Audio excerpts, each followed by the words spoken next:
Energy vampires are spiritual parasites. They can be everywhere, even in places that there are no bodies to be found other than your own. And so that's right. When you're walking around, you literally can be amidst a spiritual soul parasite that when you're just, and there's no physical flesh around, so they're everywhere. And they are those things that make you feel like you should walk on your toes or be very scared to say what you want to say or do what you want to do. So what are the goals of these spiritual parasites, and who are they? Well, these spiritual parasites are, of course, people. The souls of people and other entities that work together, or sometimes individually. You see, you can still be existing without a body, just as a spirit. And they're all around us, all the time, everywhere. It's kind of scary. Their goals are to steal energy from others, leaving those souls weakened, and use that energy that they stole to ride it and to enjoy the world around them more. It's pure evil, and it's the highest and most potent form of selfishness. So these are the souls who put chains on others, confuse them, give them fatigue and headaches, and then send bad vibes their way after using them. Now the science of this is very simple. All souls are separate but are interacting. And when you see that everything is interacting and everything is like a web, like a bunch of spiders on one web, you see how one action can affect another, and it just snowballs and tornadoes into it. All souls have effects on each other, and with determination and effort, the souls who want to steal from others will do so. Not only through physical actions, but also through spiritual means. All souls are involved in this, not just one person.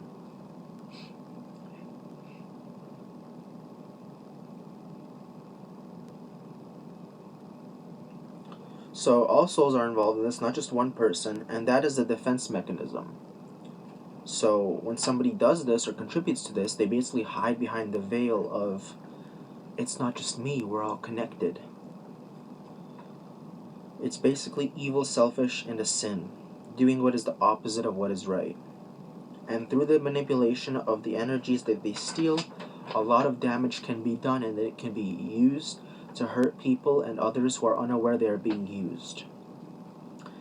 And again, this war is not only physical but also spiritual.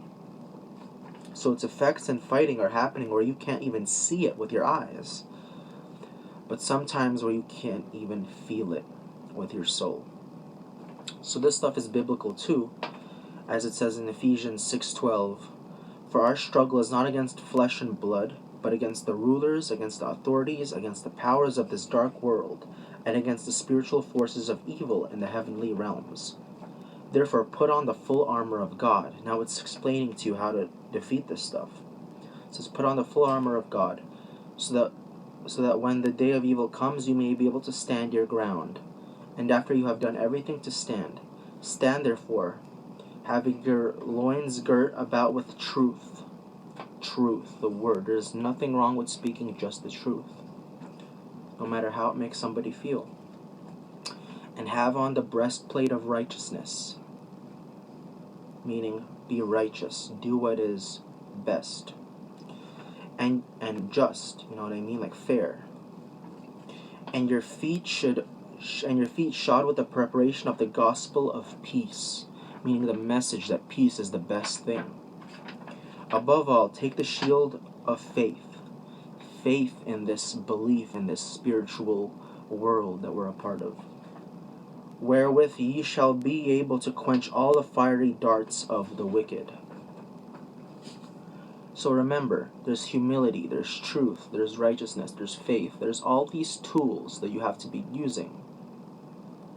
Now, if you didn't know, some animals are actually spiritual workers.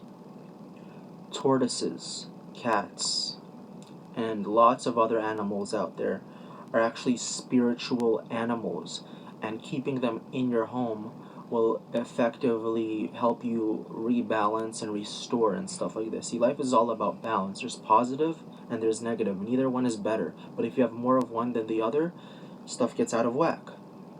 Sickness happens. So some animals are actually very good for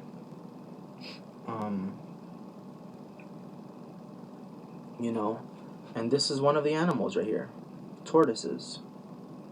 See that?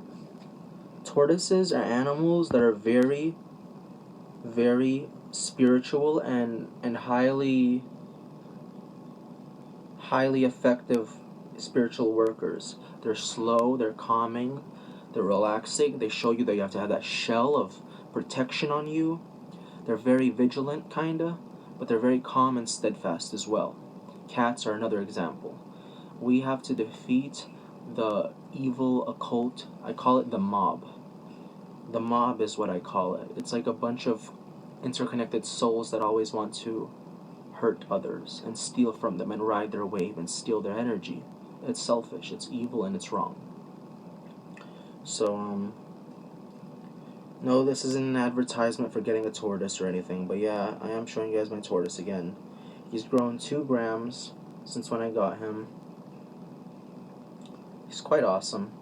I'll show you him. Here he is. He's doing really good. Eating a lot, walking around, exploring, eating his veggies.